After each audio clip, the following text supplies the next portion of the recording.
Dear students, आप इस video में रेड डाटा बुक यानी कि लाल आंकड़ों की पुस्तक के बारे में पढ़ेंगे। अब यहाँ पर ध्यान दें, लाल आंकड़ों की पुस्तक जो है यह किसके द्वारा गठित की गई है। तो IUCN का पूरा नाम समझें, international union for conservation of nature and natural resources. ये IUCN एक जो है अंतर्राष्ट्रीय संगठन है जिसमें समस्त जीवधारियों को या प्राकृतिक स्रोतों को संरक्षित करने का काम किया जाता है। इसमें विलुप्तता की कगार पर खड़े जंतुओं और पादपों की एक सूची तैयार की जाती है। इस सूची को रेड डाटा बुक या लाल आंकड़ों की पुस्तक कहते हैं। इसमें लगभग 18,000 प्रजातियों के नाम हैं, जिसमें से 11,096 जंतु तथा 5,685 यहाँ पर देख रहे हैं, जिसमें 11,096 यानी कि 5,600 जंतु तथा 5,685 पादप जातियाँ हैं। प्रजातियाँ संकटमयी, थ्रेटेंड्स और 1,014 पादप जातियाँ तथा 925 जंतु जातियाँ क्रांतिक संकटग्रस्त हैं, जैसे भारतीय सिंह, पैंथर लियो परिस्का, बाघ, पैंथर टाइग्रिस, गैंडा, रिनोसेरॉस, काला हिरन 4 संकटग्रस्त स्तनी हैं। रेड डाटा बुक तैयार करने के उद्देश्य संकटग्रस्त पादप तथा जंतुओं को संरक्षण प्रदान करना तथा उनके पादपों के व्यापार पर रोक लगाना है। यहाँ पर अगर रेड डाटा बुक की बात करें तो रेड डाटा बुक यानी कि लाल आंकड़ों की पुस्तक एक ऐसी पुस्तक है जिसमें वो जीवधारी इंगित किए जाते हैं जो विलुप्ति की कगार या थ्रेटेंड स्पीशीज होती हैं। ऐसा इसलिए किया जाता है, जो अंतर्राष्ट्रीय संगठन है उसने ऐसा इसलिए किया है ताकि जो हमारे प्रदेश की या हमारे देश की जो धन संपदा, जो जीव जंतु, जो हमारी संपत्तियां हैं, धन संपदा हैं, वो किसी भी प्रकार से क्षतिग्रस्त ना हो और उनकी जो उपस्थिति है वो बरकरार ज्यों की त्यों बनी रहे और अपने अस्तित्व को कायम रखें। लेकिन ऐसी प्रजातियां जो विलुप्ति के कगार पर हों शिकार के कारण या प्रतिकूल दशाओं के कारण, तो उन्हें ऐसे कृत्रिम तरीके से बने बनाए जो है प्रिपेयर किए गए कृत्रिम संस्थान या स्थान प्रति जो है उपलब्ध कराए जाते हैं ताकि वहाँ पर उचित तरीके से रह सकें और अपना विकास कर सकें। तो इस तरह से जो है अंतर्राष्ट्रीय जो संगठन है उसने लाल आंकड़ों की पुस्तक में वही जंतुओं के नाम लिखे जाते हैं जो बहुत कम या विलुप्ति की कगार पर होते हैं, ताकि उनकी जो उपस्थिति है वो बरकरार रखी जा सके। यहाँ पर यह वीडियो इंटरमीडिएट के लिए बहुत ही इम्पॉर्टेंट है। इम्पॉर्टेंट टॉपिक से जो है शॉर्ट नोट आपके इसमें बताए जाएंगे और ये रहा सबसे मोस्ट इम्पॉर्टेंट शॉर्ट नोट आपका रेड डाटा बुक। उसके बाद में दूसरा शॉर्ट नोट, अभी आप इस पूरी वीडियो को ध्यान से देखें, आपके सारे शॉर्ट नोट्स वेरी इंपॉर्टेंट्स हैं, तो वीडियो को बिना स्किप किए, बिना हटाए लास्ट तक देखिए। दूसरा शॉर्ट नोट है आपका चिपको मूवमेंट, चिपको आंदोलन। देखिए, अगर आपने हमारे चैनल को सब्सक्राइब नहीं किया है तो सब्सक्राइब करने के लिए नहीं कहेंगे, क्योंकि आप लोग खुद ही समझिए कि यह वीडियो आपके लिए यह आपका चैनल है कितना आवश्यक है, ताकि हम चाहते हैं कि इस कोरोना या कोविड-19 में जो महामारी है उसमें आप किसी भी तरह से प्रभावित ना हों। इसलिए हमारा उद्देश्य है कि हम आपको ऐसी वीडियो उपलब्ध कराएं ताकि आपको किसी भी प्रकार की क्षति ना हो, यानी कोविड-19 के कारण किसी भी प्रकार की क्षति ना हो, आप प्रिपरेशन को बरकरार रखें और आने वाली बोर्ड परीक्षा में जो है अच्छे मार्क्स अर्जित करें। तो हमारे चैनल को अगर आपने सब्सक्राइब नहीं किया है तो आप चाहें तो सब्सक्राइब कर सकते हैं। और यहाँ पर जो बच्चे जैसे उनके पास उपलब्ध मैटर या किसी भी प्रकार की अध्ययन सामग्री की असुविधा है तो हमारे चैनल को उनको जो है सब्सक्राइब करने के लिए बताएं। तो यहाँ पर चिपको आंदोलन के बारे में देखें। चिपको आंदोलन जो है पेड़ पौधों की अंधाधुंध कटाई को रोकने से है। यह कहानी वहाँ से शुरू होती है कि राजस्थान के जोधपुर ज़िले के खेजली ग्राम में हुआ था, क्योंकि वहाँ के राजा अभय सिंह ने अपने महल निर्माण में अपने दरबारियों या अपने सेनानियों को या अपने सैनिकों को यह आदेश दे दिया कि जो है पेड़ों को काटकर महल का निर्माण कराया जाए। वृक्षों की इस अंधाधुंध कटाई को रोकने के लिए जो है अमृता देवी तथा उनके 363 संबंधियों ने और कई अनुयायियों ने पेड़ों से चिपककर पेड़ों को काटने से बाधित किया या रोकने का प्रयास किया। लेकिन राजा अभय सिंह के आदेश पर उन लोगों को पेड़ों के साथ काट डाला गया, मार डाला गया और 1972 में टिहरी गढ़वाल में यह आंदोलन पूरे उत्तराखंड में फैल गया। क्योंकि वृक्ष हम सब की संपदा हैं, हमारे लिए बहुत ही आवश्यक हैं, क्योंकि जब तक वृक्ष हैं, जब तक वनस्पतियां हैं, तभी हम लोगों का जीवन यहाँ पर संभव है। तो वृक्षों में देव, क्योंकि वृक्षों से जीवनदायिनी गैस हमें प्राप्त होती है, वृक्षों में देवों का वास होता है और इसीलिए अमृता देवी ने उन वृक्षों को काटने से रोका। तो हुआ क्या कि अमृता देवी के साथ साथ उनके कई सगे संबंधियों को भी राजा अभय सिंह के आदेश पर मार डाला गया। लेकिन यह चिंगारी अब ज्वाला का रूप ले चुकी थी और यह आंदोलन पूरे उत्तराखंड में फैल गया। चिपको आंदोलन का मुख्य उद्देश्य था कि प्राकृतिक संतुलन हेतु वृक्षारोपण करना तथा वनों को जो है सुरक्षा प्रदान करना, ताकि जो है वृक्षों की जो अंधाधुंध कटाई होने के उपरांत जो व्यापारीकरण होता था उनका प्रमुख उद्देश्य था इन सबको बंद कराना। वृक्षों से हमें लकड़ी, चारा, खाद के अतिरिक्त फल तथा रेशे भी प्राप्त होते हैं। अब आप सोचिए, रेशों से, फलों से हमें आहार, रेशों से कपड़े इत्यादि उपयोगी पदार्थ प्राप्त होते हैं।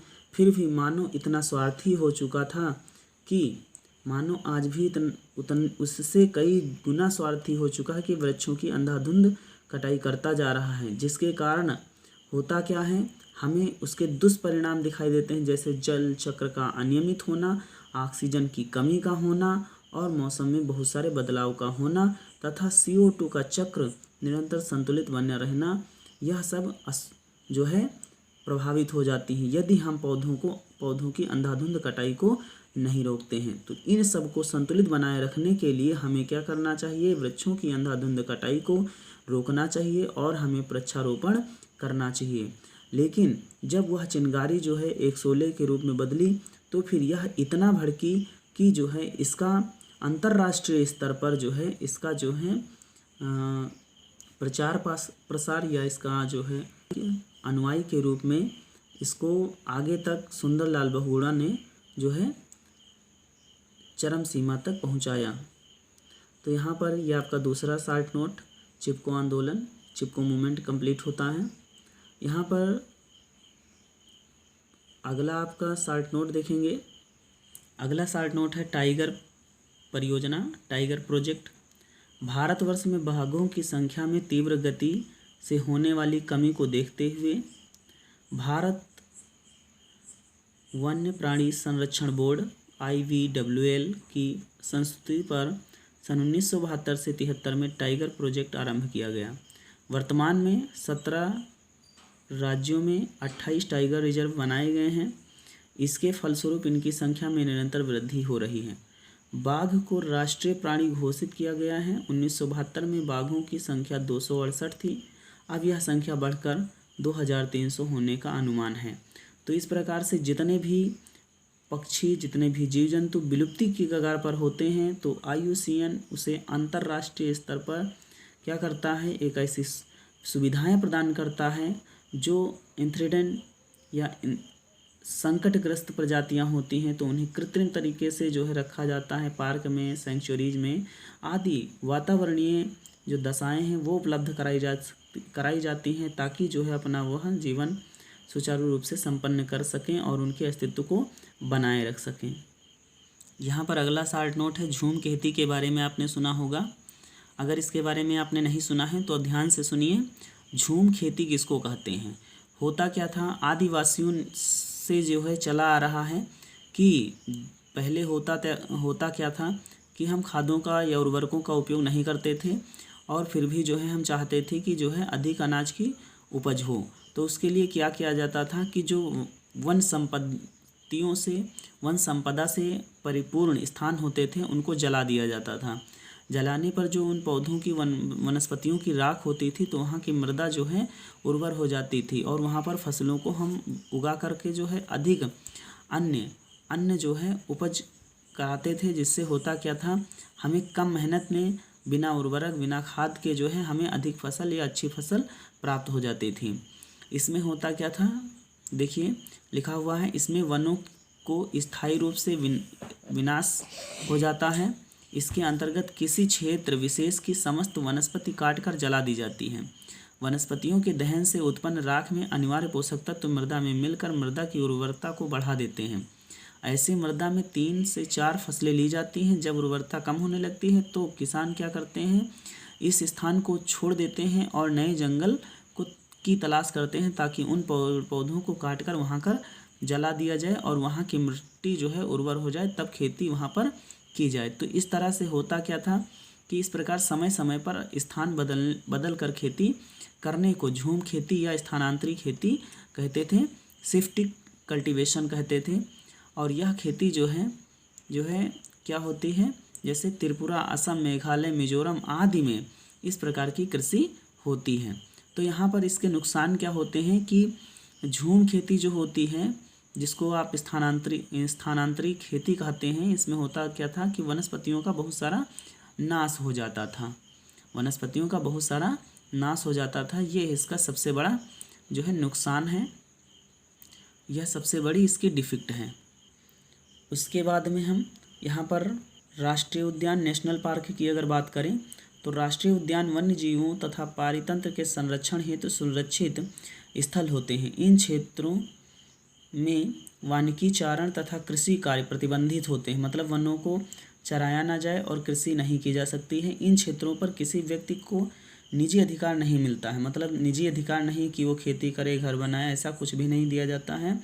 भारतवर्ष में 90 राष्ट्रीय उद्यान है। भारत में राष्ट्रीय उद्यान जिम कॉर्बेट राष्ट्रीय उद्यान उत्तराखंड नैनीताल में स्थित है। इसका मुख्यालय नैनीताल उत्तराखंड में है। दुधवा राष्ट्रीय उद्यान, नंदा देवी राष्ट्रीय उद्यान आदि बहुत सारे राष्ट्रीय उद्यान हैं। यदि आप चाहते हैं कि राष्ट्रीय उद्यान का एक यानी कि उसमें टोटल राष्ट्रीय उद्यान और किसका संरक्षण किया जाता है, किस प्रदेश में है, किस नाम से है, अगर आप चाहते हैं तो कमेंट बॉक्स में जो है नेशनल पार्क लिख करके भेजें तो आपको वीडियो उपलब्ध करा दी जाएगी। तो यहाँ पर नेशनल पार्क और जो है अभ्यारण्य में क्या अंतर है। नेशनल पार्क यानी कि जो राष्ट्रीय उद्यान और एक होता है अभ्यारण्य जिसको सेंचुरी कहते हैं। नेशनल पार्क में किसी भी प्रकार की निजीकरण को बर्दाश्त नहीं किया जा सकता है, वन्य संपदा या जीव जंतुओं का नुकसान नहीं किया जा सकता है। लेकिन सेंचुरी में क्या होता है, उसमें कुछ ऐसे मूवमेंट किए जा सकते हैं, कुछ किसान खेती कर सकते हैं, लेकिन कुछ काम कर सकते हैं, लेकिन क्या होता है कि उसमें किसी भी जीवधारियों की गतिविधियों को बाधित ना किया जाए। सबसे मोस्ट इम्पॉर्टेंट शार्ट नोट है आपका हॉट स्पॉट किसे कहते हैं, लैंग्वेज को ध्यान दें। संसार में डाइवर्सिटी मतलब विविधता, जहाँ पर एक ही जगह पर भिन्न भिन्न प्रजातियाँ, सघन प्रजातियाँ हों तो उसको मेगा डाइवर्सिटी, बहुत बड़ी भिन्नता हो तो उसको मेगा डाइवर्सिटी कहते हैं। संसार में मेगा डाइवर्सिटी वाले कुछ ऐसे स्थान होते हैं, ऐसे क्षेत्र होते हैं जहाँ जंतुओं और पादपों की जातियाँ बड़ी संख्या में पाई जाती हैं, किंतु उनके विनाश की संभावनाएं बहुत अधिक रहती हैं। तो ऐसे क्षेत्रों को तप्त स्थल कहा जाता है। तप्त स्थल किसको कहते हैं, जहाँ पर ऐसे स्थान जो वन्य जीव जंतुओं या पादप जातियों से संपूर्ण जो है सघन क्षेत्र से पादप जातियों तथा जंतु जातियों से सर्वसंपन्न हो तो ऐसे स्थान हॉट स्पॉट या तप्त स्थल कहलाते हैं। इन क्षेत्रों के संरक्षण की अत्यधिक आवश्यकता होती है, क्योंकि यहाँ पर अगर किसी भी प्रकार का नुकसान हो जाता है तो बहुत सारी जंतु जातियाँ और बहुत सारी पादप जातियों का नुकसान हो जाता है। संसार में 25 हॉट स्पॉट निर्धारित किए गए हैं। यह संसार के कुल क्षेत्रफल का लगभग 1.4% भाग में स्थित होते हैं। संसार की कुल मानव आबादी का 20% आबादी इस क्षेत्र में रहती है। इन क्षेत्रों को में जैविक विविधता को नष्ट करने के लिए मानव ही उत्तरदायी है। आवास नष्ट न होने के कारण वन्यजीव जातियों की विलुप्ति की संभावना बढ़ गई है। भारतवर्ष में 2 हॉट स्पॉट हैं, एक तो पूर्वी हिमालयन स्पॉट और दूसरा है आपका पश्चिम घाट जो है हॉट स्पॉट। पूर्वी की बात करें तो यह भारत के उत्तरी व पूर्वी भाग में स्थित होता है। इसमें आसाम, नेपाल, भूटान तथा सिक्किम सम्मिलित है। यह क्षेत्र पादप तथा जंतुओं जातियों की बहुलता है। यह क्षेत्र जो है जंतु तथा पादप जातियों की बहुलता के लिए बहुत ही प्रसिद्ध है। पश्चिमी घाट, इसमें कर्नाटक, महाराष्ट्र, केरल व तमिलनाडु का समुद्र तटीय क्षेत्र सम्मिलित है। इसमें सदाबहार जंगल। तो यहाँ पर ये शॉर्ट नोट आपके कंप्लीट होते हैं। हम अपने विद्यार्थी बंधुओं से कहना चाहते हैं कि अगर आपने हमारे चैनल को सब्सक्राइब नहीं किया है तो कर लें, नहीं तो आप बाद में पछताएंगे, क्योंकि हम आपके लिए बेहतर short note, question paper, model paper उपलब्ध कराने वाले हैं, ताकि जो है आपके सारे क्वेश्चन हमारे जो आपकी बोर्ड परीक्षा में आने वाले क्वेश्चन हैं वो हमारे वीडियो में आपको पहले से ही पता हों। Thanks for watching.